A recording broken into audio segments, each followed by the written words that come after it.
I've been working for over 4 years for British Arriva before it was taken over by Deutsche Bahn. So I was working for Sunderland. I was very proud to do so because we had a very lean structure.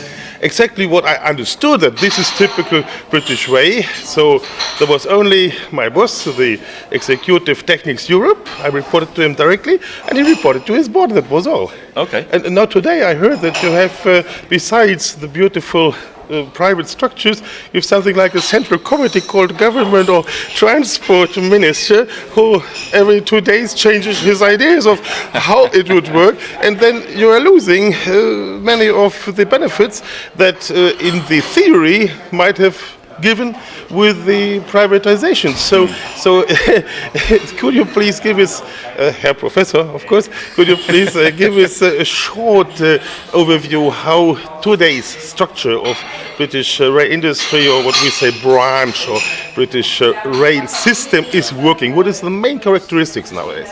Okay, the British rail system has been made very complicated. So it used to be just British Rail, which was one company. It owned all the tracks, it owned all the trains, it decided what services it wanted to run. And then in the 90s, they decided to privatise the railway, but they did it in a way which was designed to promote competition.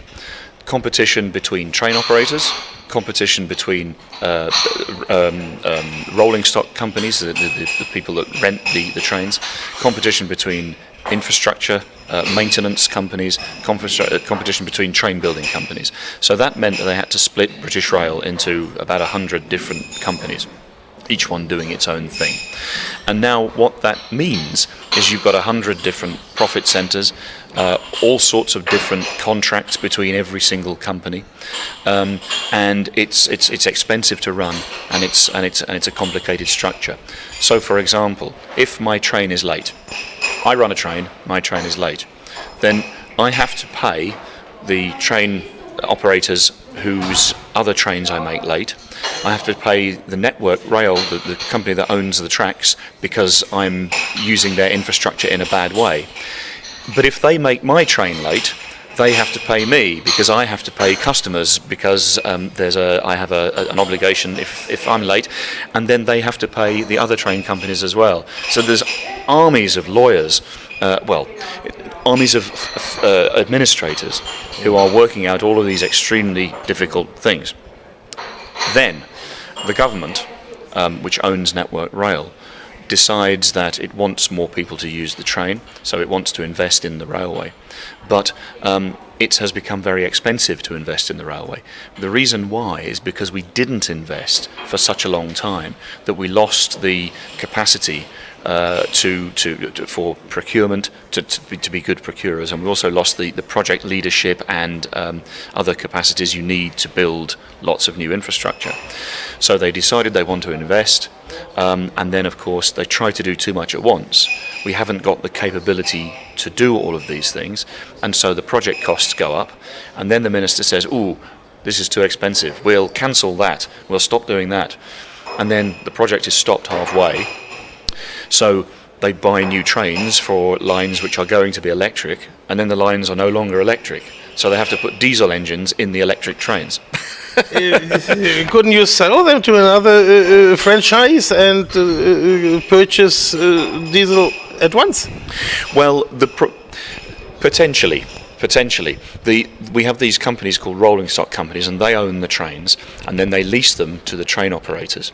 Now, because there's been so many new trains bought in Britain recently, which is great, but what it does mean is that there are now too many trains of certain types. So we're going to have too many electric trains, but not enough electric lines. And we haven't got enough diesel trains, but we've got too many diesel lines. So, and it's all very strange. But this seems to indicate that there is a lack of planning. I always understood that the so-called planned economy, what was the so-called Eastern economy, was not really having a good plan, but a good capitalist has to have a plan, otherwise he is going bankrupt. Now, you seem to like competition, but still it would usually go bankrupt if if it would be completely privately, so something is not running too well. I think the big mistake that we make in Britain, it's all the fault of the government. The government wants to be seen to promote competition, but the government still likes to have control, and to an extent that's fine because it pays £5-6 billion a year in subsidy. But politicians are neither planners nor business people, and there's the problem. So they can't make a plan and stick to it, but they can't let the railway business people be business people, and so there's this problem where the railway wants to do lots of things and build lots of new kit and invest lots and have lots of better services for passengers, but the government doesn't stick to a plan long enough to allow the railway companies to deliver it. And then the government's always now complaining that things are costing too much and this, that and the other, but that's precisely because we don't have a long-term plan. If we had a long-term plan, we could build up our capacity to electrify lines, to replace signal systems, all of these kinds of things. But there's very, very little expertise in the UK that are able to do these things. You know, signalling systems are extremely expensive in Britain because we don't have a British signalling industry. We have to buy it all in, and then there may only be one or two companies who do our work, and then the government cancels the project, and then the companies say, well, we're not going to invest in Britain or in building our competence base up in Britain because the government might change its mind. So the ministers are neither planners nor business people, and these things, it would seem to me, are necessary. It's necessary to have a good plan and to have good business sense if you are going to have a privatised railway system. What about pressure groups? I mean, the customers should be on the side of the rail companies in this case, to have a joint pressure group to simply tell them, let the industry alone, do what we just heard from the German ministry. The output is important, but don't try to mess up with the input, otherwise there will not be a good output. That's right, but the problem is the Minister for Transport likes to confuse the issue. So recently, for example, we've had terrible problems with introducing a huge new timetable in the south of England. So they had a lot of infrastructure, new infrastructure. It's called Thameslink, the project. It's really very impressive. Complete new train fleet, nice German Siemens trains. And they had to have a new timetable to increase the frequency. But the government delayed decisions about what could be allowed, what should not be allowed, and so on. And so the rail industry had so little time to plan for this that it's gone completely wrong. Hundreds and hundreds of trains are being cancelled over the last weeks, and will be into the coming weeks as they get this new plan ready, because they couldn't train drivers, because the trains would be going over new routes. They didn't have enough drivers trained, all of these kinds of things. So the Transport Minister stands up in Parliament and blames Network Rail, timetablers, and says that if they'd have got their timetable ready in time, then we would never have had these problems. But so the customers are confused. So they only use the train company, so they think it's the train company's fault. The minister is blaming Network Rail because he said that the Network Rail couldn't get its timetables right, and so no one really knows who is actually at fault, when we all know, well, those of us in the industry know, that the primary fault lies with the Transport Minister. What is his role in this? I mean, the infrastructure should be competent in appliance with the companies to establish the timetable. We know the technical conditions of this class, so that we know what kind of acceleration you have and whatsoever. Yep. So all figures are known, all stations are known, where to stop, how long it takes to stop. So this is no work at all for any kind of politicians, I guess. That's absolutely correct. And the rail industry was very, very clear that this new timetable was going to be a very, very big thing to do, and they had been planning or they'd wanted to plan for for years. They set up a group with representatives of all the companies involved, so that there was a high-level working group, and they proposed after a review, or it was proposed after a review, that the original timetable change, which was complete changing across huge areas of southeast England, was going to be too big to do in one go, so they decided to do it in stages. They recommended that to Network Rail, but then the government got involved because they were saying, well, hang on a minute, we're paying for all of this infrastructure, we want a say in what's going to happen. But they delayed the decision about what would be allowed to happen for months. That delay meant that all of these new train services going to different places, they couldn't train the drivers in time because they need the route knowledge. And so when the timetable actually came in, they just couldn't run the trains because they didn't have the drivers who knew the routes. So it's absolutely outrageous that the government, as you say, is involved in that level of detail. The train companies know what they're doing. Let the government set a long-term strategic objective, and then let the train companies deliver against that. Yeah. What about ticketing? I saw on your website that you have been writing scientific research on ticketing for buses, and I think this is a very important question as well if we want to have a successful rail or combined rail bus system, so that for the customer it is not even visible whether there are 5 or 6 companies involved on one of his trips. He just wants to have an integrated ticket. How easy this is to get it. Like Deutsche Bahn is offering the ticket from my home place. I take the S-Bahn to the station. From the station I went to Erfurt. Here I can take the tram or whatsoever, and it is all in one ticket. Is this the same system in Great Britain? How is it working? Yes, it is. One of the things they did when they privatised the railway is they made sure that we call it ticket interoperability. This ticket interoperability was kept throughout the network. So I can buy one ticket and use it on any train to get from where I start with a different train company to where I finish. And then I can add it's called Plus Bus, which is the equivalent of the adding the local transport on afterwards. So for an extra £2 or £3, I can then use the buses in the city I arrive at when I get there. So yes, that has been retained. What you can also do, though, is if you choose to travel on a specific train that is run by a specific company, you can choose to buy a ticket which is only valid with that company, and it's normally cheaper. So if I buy the interoperable ticket between London and Brighton, it means I can use Thameslink or Southern, whichever train I want to, I can get. But I can buy, if I want to, a Southern only ticket, which is normally a bit cheaper, or a Thameslink only ticket, which is normally a bit cheaper. But not considerably.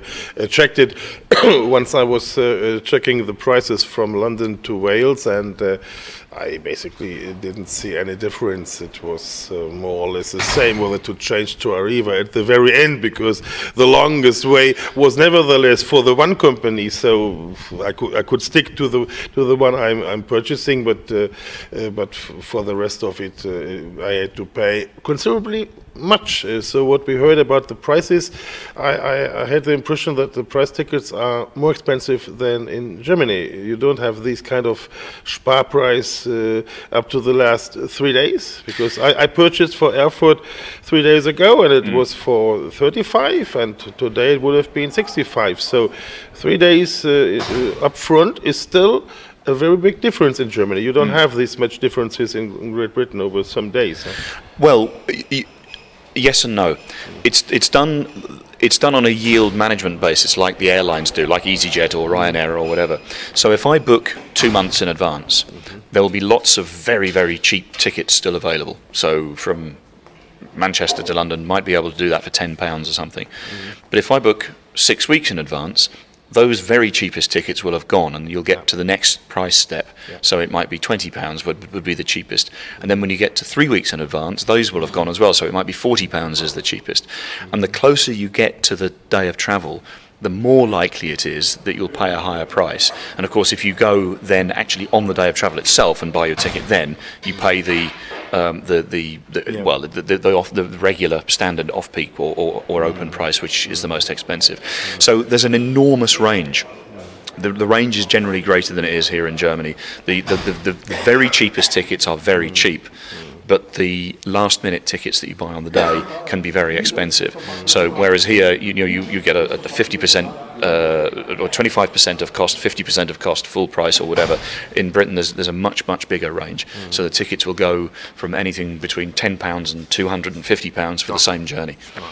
We don't have £250 for us. This is why the difference is so much. If we would not allow it to have such prices, No. there is 175 or so, I guess, at the top. But what about the information obligation on the stations? Is there one integrated information system on the stations for all companies using that same station, so that you don't have to walk around and have a look for, okay, this is Virgin train, but now where do I go back? Oh, this is this. How is it working? Yeah, it's all integrated information system. So just like in Germany, when you arrive at the station, the departure board is there, and it lists all of the trains. It will tell you who is running the train. So the announcements would say, the southeastern train to Dover or whatever will leave from platform 4, but everything is run as a integrated information system, and they're also all the train companies are now moving towards using one information system across the entire industry. There used to be lots of different behind the scenes. The customer would not see those. So if I use my app, for example, it used to be powered by different information than powers the station destination boards and different information that the train companies get and so on. But now that's all coming together. Okay. So and what about this Roscoe that you have to lease the trains from a separate company?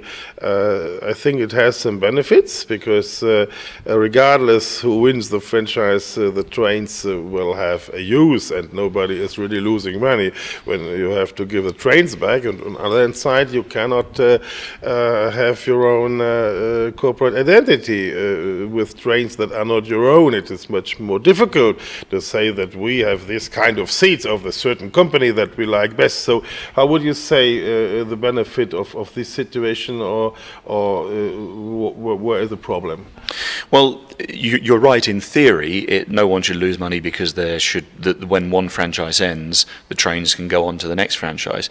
But what we're seeing at the moment is that because the cost of borrowing money is so low, new franchises are coming in and completely replacing their fleets with brand new trains.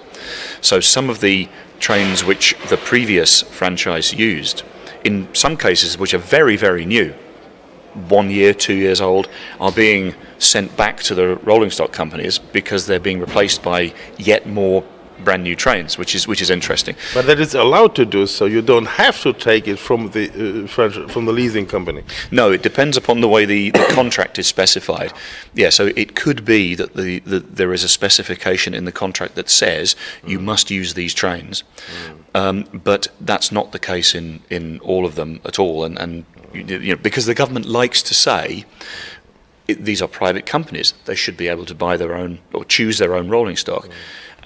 But they don't always do that. The government, as I have described elsewhere, is very much involved in specifying and buying rolling stock.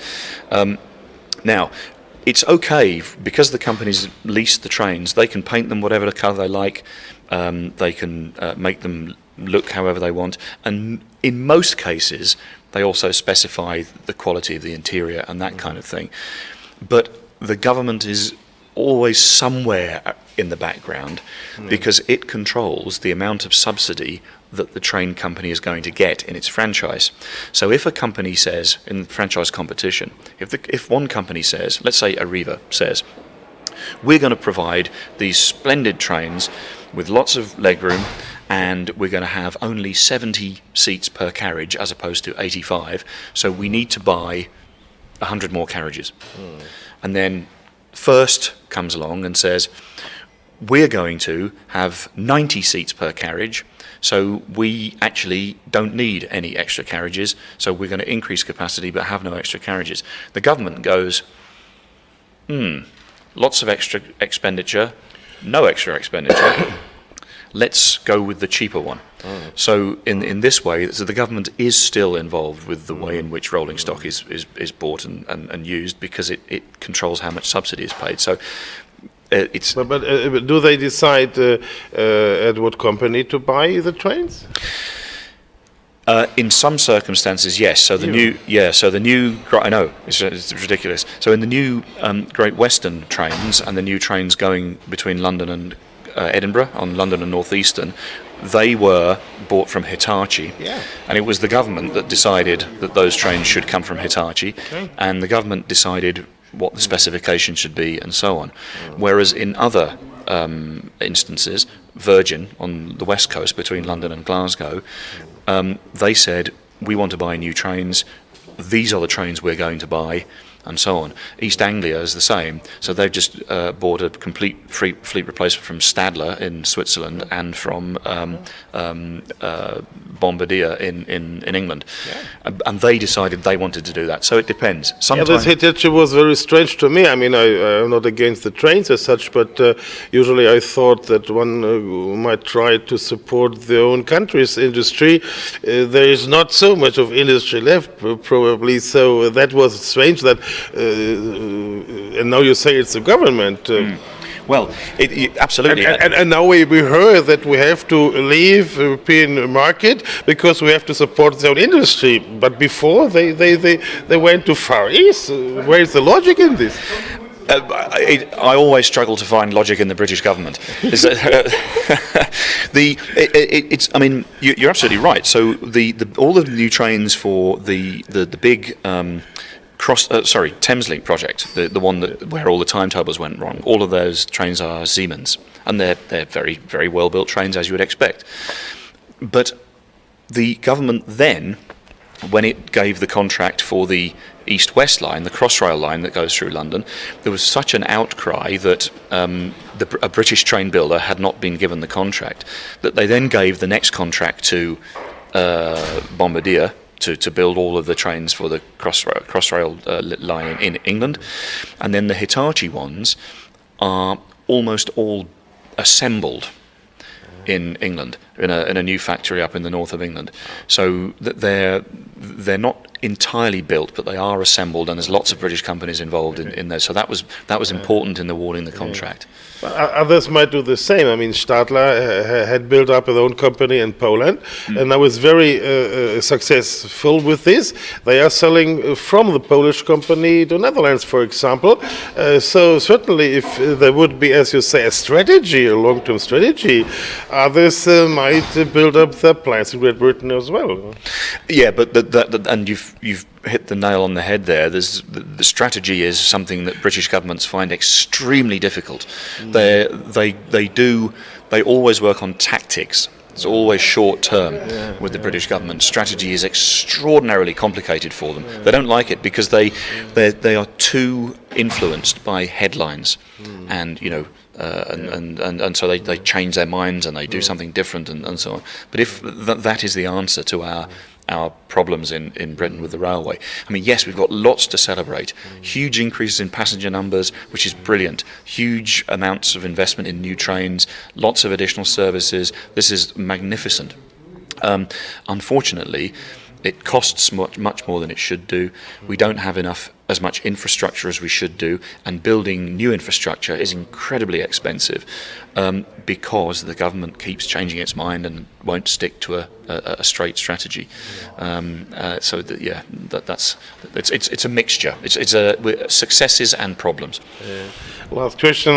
When I'm using trains in Great Britain, I think they're so small. I mean, the tube is so small, and being a tourist, when I was carrying luggage, and others also did so, there really was no space to leave them because it's all so tiny, like it was from the steam time.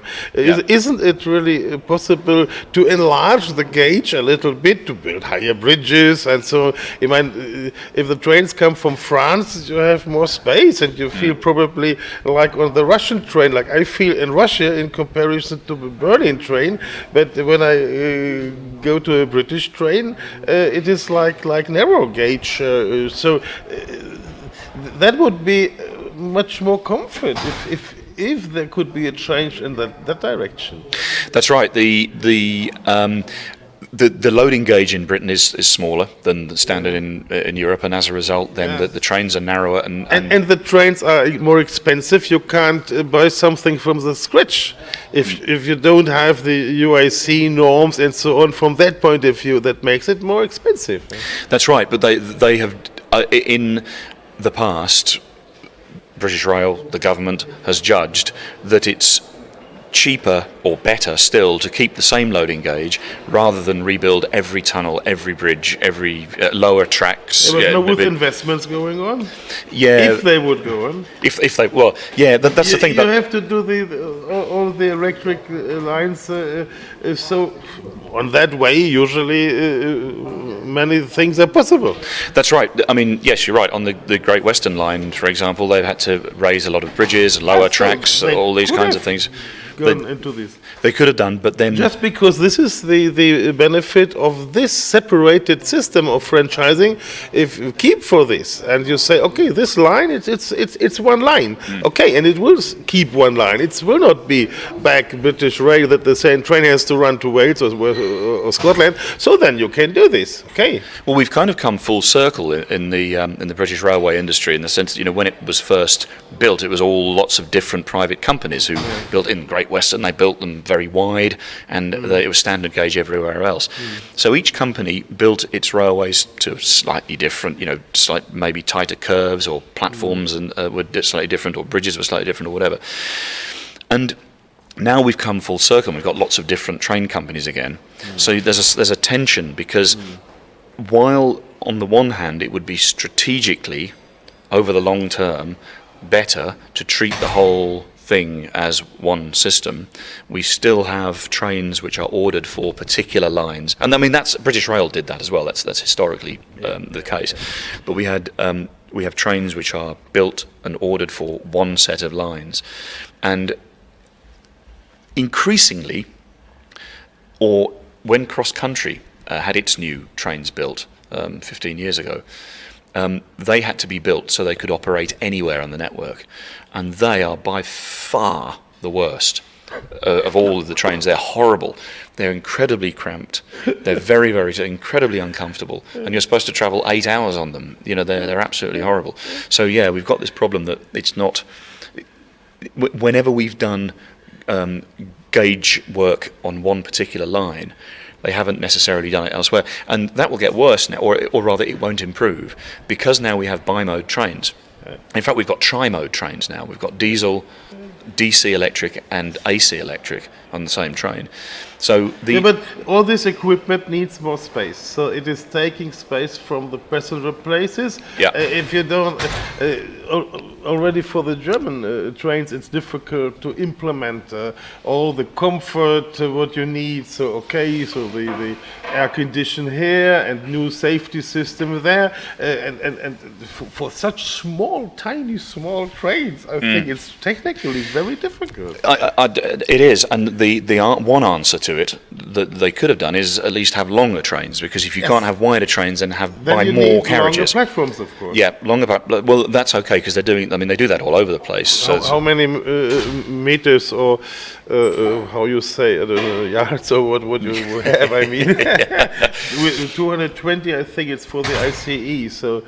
Should be something around that. Yeah, the new platforms for Crossrail are all built to accommodate 9-coach trains, so there's some being extended, and a lot of the main platforms are much longer. So Paddington in London can get 10 or 11 coach trains and these kinds of things. Oh, okay. So it is. So that would be okay to have some longer trains, yeah, and that's indeed what Great Western have done. So they've moved from 8 carriages to 10, and the carriages are 26 metres instead of 23 metres. And we have a little bit better. Yeah, there's more. Yes, in the new train. So I like your company. Yeah. Yes, that is good that we have more legroom and so on. Yeah. So next time you're over and you travel on Great Western, it should be a different experience. Oh, I will be very delighted. Yeah. Many thanks, and I hope we stay in contact. Okay. Absolutely. So, thank you very much indeed.